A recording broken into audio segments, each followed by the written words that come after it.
Someone once told me that raindrops are little pockets of liquid magic. That if you harness their power, you could rule the world. At first I laughed, but later I thought about his statement and I started seeing the truths in it. Together, these little drops of water support entire ecosystems. They stand in the gap between life and death. If this isn't magic, then what is? How often do you think about rain? How often do you revisit the past? If you do you ever think about the solutions that our forefathers employed when the rains failed to fall as expected? My name is Daniel Osanguda. I have spent years in newsrooms covering various subjects that define humanity. In a career spanning a decade and a half, I have worked for some of the world's biggest news organizations, finding links between war and drought, between rain and peace. I am now on a journey to have conversations with individuals saving the planet, because quite frankly, this place we call home needs saving. This is Breathe, a podcast series by the Africa Biodiversity Collaborative Group, produced by D-Story Communications.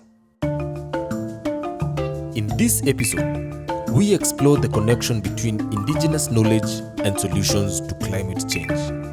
Can we harness this understanding passed on from generation to generation and use it to solve the current problems brought about by climate change?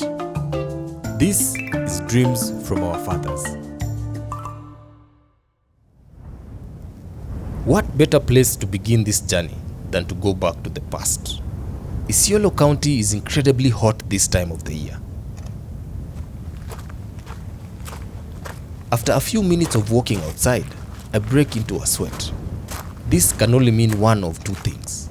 The temperatures are either too high, or over the years, I have become quite unfit.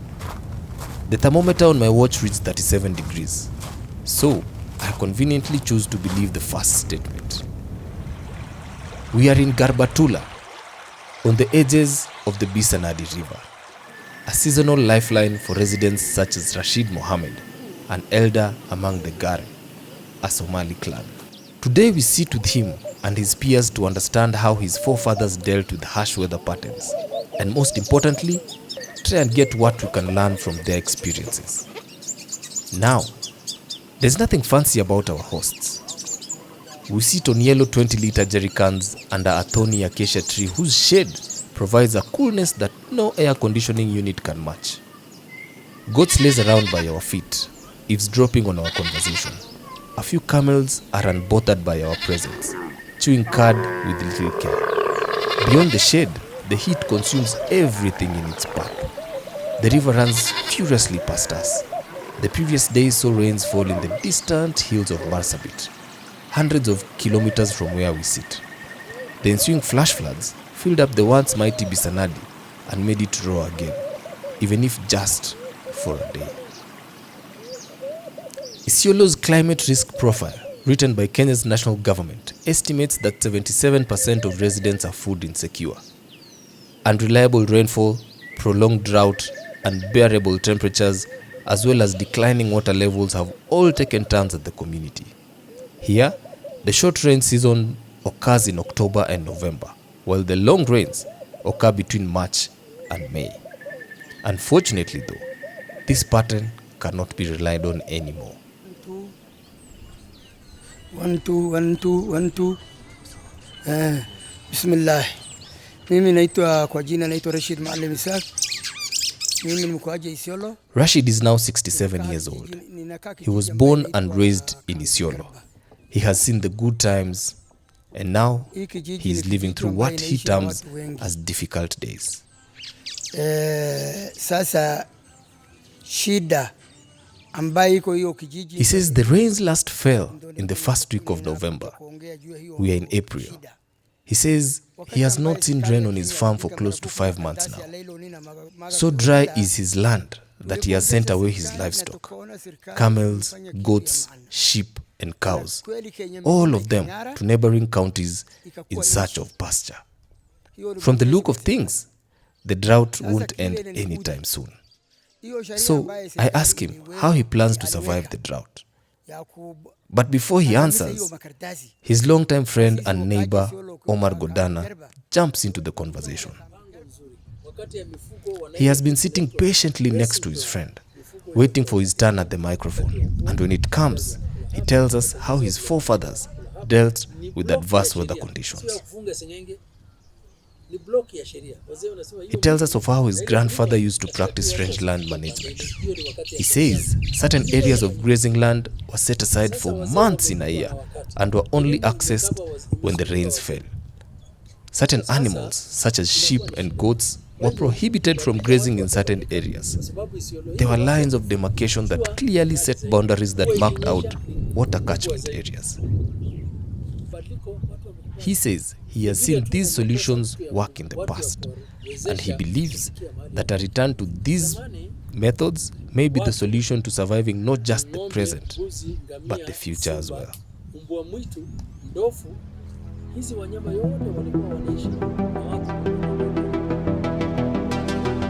All this is great.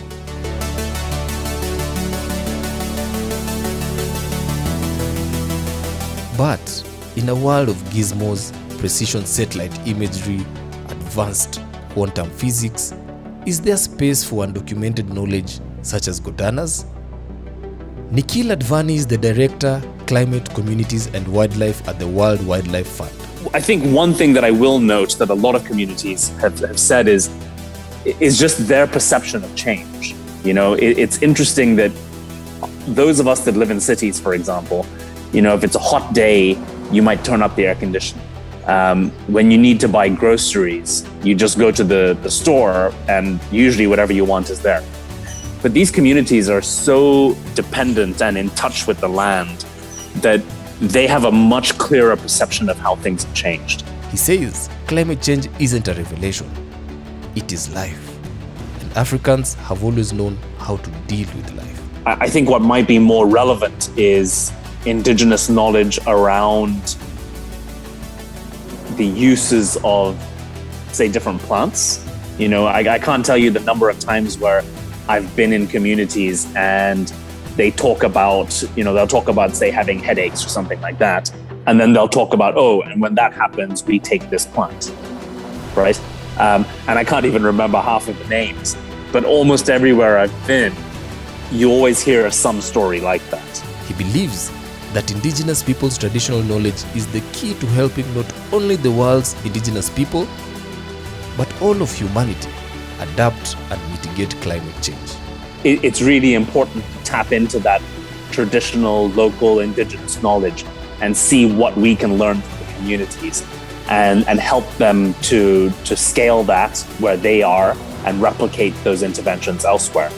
And I agree with him. Although indigenous people's low-carbon traditional ways of life have contributed little to climate change, they are the most adversely affected by it. This is largely because of their historic dependence on their surroundings. To put it quite simply, their environment is their major source of sustenance and well-being.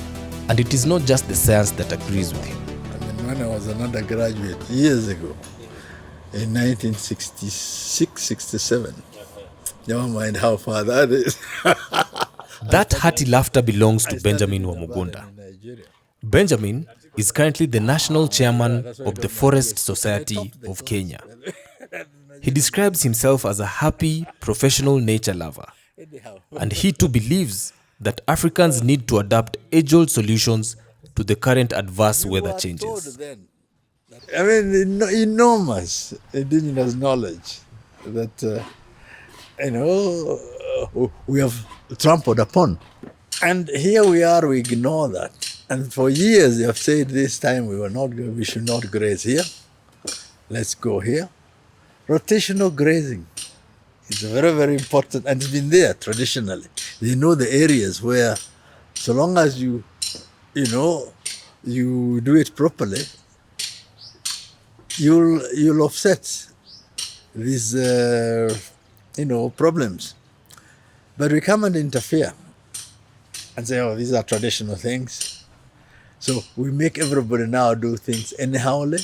We chase the peoples from their systems.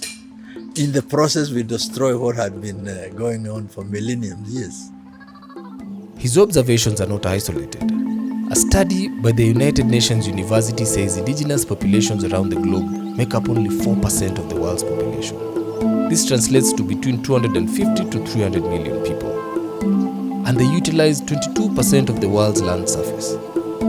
In doing so, they maintain 80% of the planet's biodiversity in or adjacent to 85% of the world's protected areas.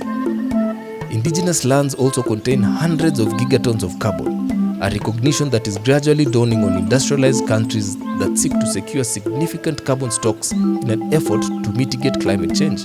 From these numbers, it is clear that these indigenous communities should have a say in mitigating climate change. After all, if they lose the valuable landscapes they occupy, Earth, as we know, shall cease to exist. Hizi wanyama yote walikuwa wanaishi na watu pamoja ndani ya hiyo mizigo. Back in Isiolo, Godana continues to demonstrate the incredible knowledge of the land and sky around him. He is an excellent observer and interpreter of change in weather patterns, both long-term and short-term. As the interview continues, he looks up, studies the direction of the wind and says, "The rains are near." Later that evening, as you are holed up in a hotel room, it rains.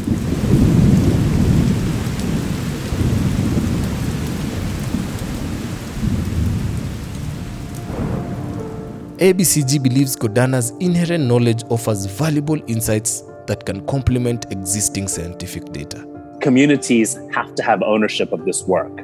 You know, a lot of donor-driven projects in the past have failed because donors come up with some idea, they go out and implement it, and the communities have no ownership of it, and it just fails. And so I think the approach that we've taken is a really good one, where we're working with communities from the beginning to collect the data, we present it back to them, and then we work with them to come up with solutions.